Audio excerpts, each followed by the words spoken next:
Pathena damna bitna lehinna so changte dia so chatna ahi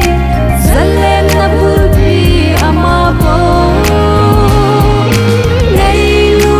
chamki gachan na cross tu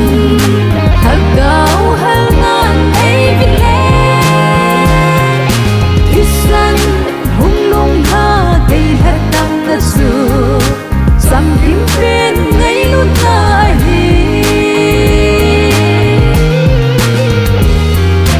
mit so te dia khumuna paka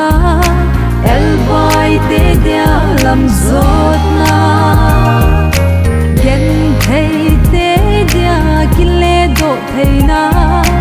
son se te ngai dam ki pa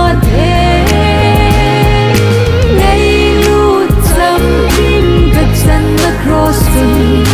hagau halnan evile islan hunglong ha kai hatam na su sam kim pen ngai lu nahi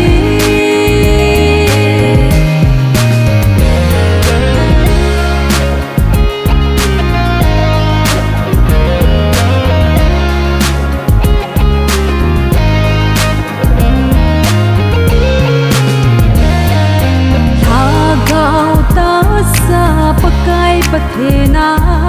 sit na ku nei hadota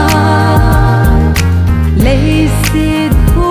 sin izoting le pakai nei ho ei poi di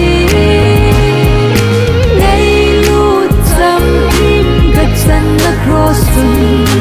hagau halnan ei vile islan hunglong ha su sam kim pen ngay luôn nahi ngay lu cham kim gachan na cross tu haga